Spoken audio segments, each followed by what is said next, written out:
Кыргыз-тажик чатагында Туркиядан байрактарды сатып алууну баарыбыз каалаган элек, сунуштаган элек. Бул каалоону орундатып, Кыргызстандын коопсуздугун арттырган Турк президенти Режеп Тайип Эрдоганга жана кыргыз бийлик башчыларына ыраазычылык.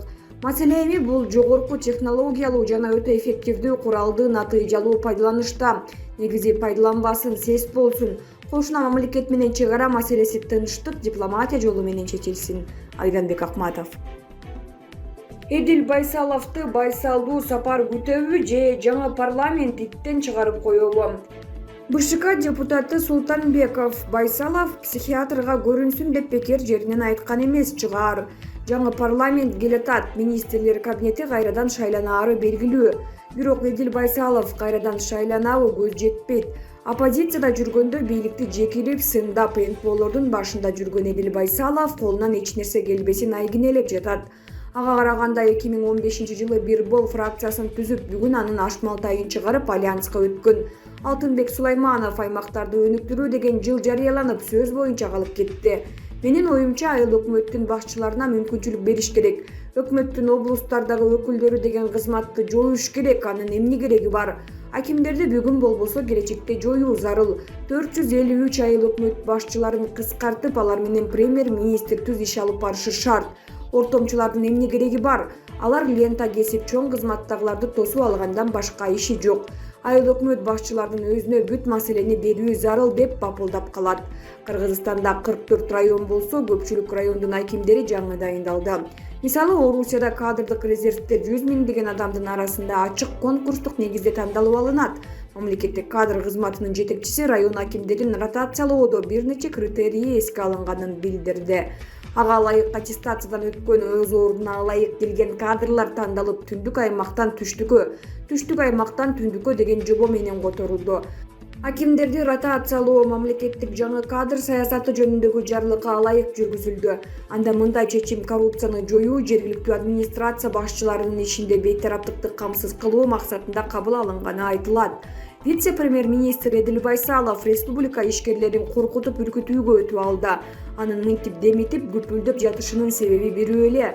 Ал Акылбек Жапаровдун бюджеттин кирешесин 400 миллиард сом жеткирем деп жалданып жатканында. Бул көрсөткүчтөрдө ал экономиканы, бизнести өстүрүү менен эмес, кысымга алуу, сыгып тамчылатуу менен жетишибиз деп күпүлдөп жатат. Эдил Байсалов жергиликтүү ишкерликти эч нерсеге жарамсыз байкуш деп атап, асмандан түшкөндөй эдиреңдейт. Жарамсыз байкуш жергиликтүү ишкерлик адилеттүү башкаруу көрбөптүр. Эми мына ушуну Байсалов көрсөтөт экен. Ал көрсөткөндө бизнеске өтө катуу тиет экен. Анын шефи Акылбек Жапаров да салыкты сыдырыта тегиз жыйнайбыз. Сөзсүз катуу тиет, ачуу катуу дары беребиз.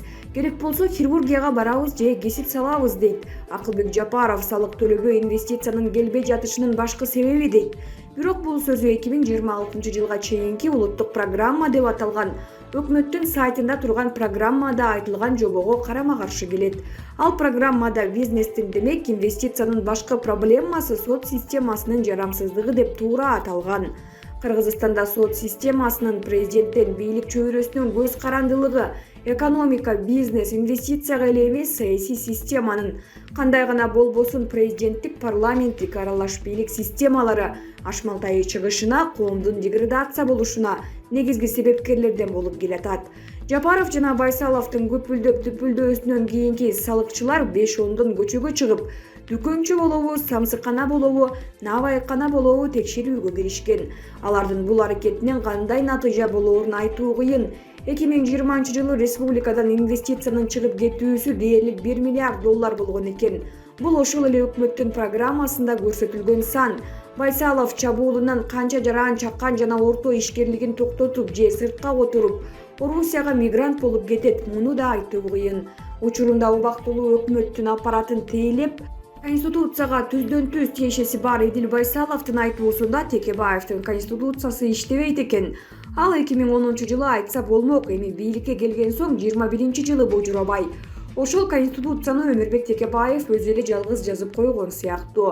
Мурунку президент Алмазбек Атамбаев конституцияны карап чыгыш керек деп айтып жүрдү. Албетте айтат.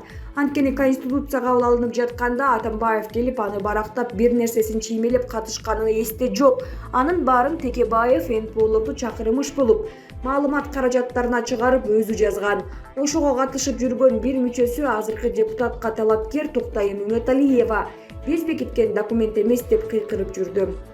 Текебаев Отунбаеваны алдап, сиз президент болдуңуз, биз шайлап беребиз деп бул конституцияны өткөргөн. Ага деле Отунбаева макул болуп берди. Өмүрбек Черкешевичтин кичинекей чагынан бери президент болом деген ою бар да. Алмазбек Атамбаев премьер-министрдин милдетин аткарчу. Ага бийликти толугу менен өткөрүп берди да, тышкы саясатка чейин сиз чечесиз. Президент бир дагы маселеге катыша албайт деп ишендирейин деп далай эле аракет кылды. Негизги максаты Атамбаевди сен премьер-министр болуп каласың. Бийликтин бардыгы сенин колуңда, президентке кичине эле бийлик калат. Отунбаевадан кийин шайлоого сен барба, мен эле болоюн, сен премьер-министр болуп калып мамлекетти башкар деп ынандыруу болчу. Конституциянын биринчи тамгасынан баштап акыркы тамгасына чейин ошол максатта Атамбаевди ишендирип, президенттик шайлоого катыштырбоо үчүн жазган Текебаев. Бирок ал ишке ашпады. Мына азыр баары уурап, талкаланып, министрликтерде, Бишкектин борбордук көчөлөрүндө эле мамлекеттик бийлик болбосо, сыртында эмне болуп атканы, ким бийлеп атат, ким тартипти орнотуп жатат эч ким билбей калган. Мамлекетибиздин талкаланганы конституцияда экендигин ким танат? Бул конституция иштебей жарашпай турганына баарыбыздын эле көзүбүз жетпедиби? Партиялар ушул системада бекемдешет, өздөрү чабак курганды үйрөнүшөт. Көч бара-бара түздөлөт деген Текебаевдин сөзү калп болуп чыкпадыбы? Азизбек Келдибеков, Булак, Назар Ньюс, Чекиткейже. Жоомарт Аматов мамлекетти бөлүп жарган ЖММКларды мамлекеттен кетирип, жаап салуу керек. Факт-чек клуб сыяктуу сайттар батыш өлкөлөрүнөн каржыланып жатса, улутубуздун мамлекетибиздин кызыкчылыгын көздөйбү? Же алган акчаларын актоо үчүн туруктуулукту бузууга, сырткы күчтөрдүн мүдөөсүн аткарууга жанталашабы? Деги эле тышкы долбоорлор менен иштеген ЖММКлар өлкөбүзгө канчалык деңгээлде зыян келтирүүдө? Негизинен акыркы учурларда батыш өлкөлөрүнөн каржыланган факт-чек клуб, медиа хайп жана башка ЖММКлар Кыргызстанда өзүнчө мафия түзүп, өлкө ичине дүрбөлөң салууга кызыктар болууда. Тагыраагы Кыргызстандын ичинде туруп алып, элибизге ачык эле маалыматтык согуш жарыялады. Бул көрүнүш эгемендүү кыргыз мамлекети үчүн трагедия. Мен кыргыздын уулу катары ачык айткым келет. Батыш өлкөлөрүнөн каржыланган ЖММКлар кыргыз мамлекетинин кызыкчылыгын, улуттук баалуулуктарын даңазалаган материалдары жокко эсе. Качан көрбө Кыргызстан болбой калды. Революция кылыш керек деп элдин башына айланткан. Улуттук баалуулуктарга каршы келген жаңылыктар, иликтөөлөрдү чыгарып келишет. Батыш өлкөлөрүнөн каржыланган ЖММКларга миллиондогон долларга кандай гана ыплас иштер жасалып жатканын карапайым эл билбейт. Кыргызстан сырткы душмандардан азыр коркпой эле койсо болот, анткени бизди жок кылууну көздөгөн күчтөр өлкө ичинде эркин демократиялык баалуулуктарды бетине кармап алып, элди жалган маалымат менен уулап жүрөт. Мындай мамлекетти бөлүп жарган ЖММКларды мамлекеттен кетирип, жаап салуу керек. Булак, Азия Ньюс газети. Көзгө сайган маалымат. Адахан Мадумаровдун элди тубагында эч кимге жардам бербеди дегендерге кыстырма. Аны Москвада квартирада камалып жаткан. Ачка калган жердештерибиз эле билет. Ошол жердештерибиздин да видеоролик тартпагылачы жардам алып жатканыбызды деген өтүнүчтөрүнөн улам съемка кылынган эмес.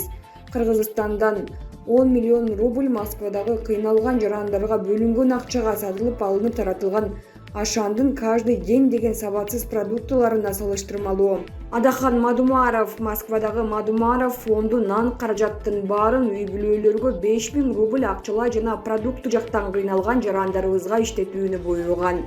Жана ошондой эле элге кулак какты кылбоону, эч кандай жарыялабоону, сооптуу иш ашкереленбейт экенин эскерткен.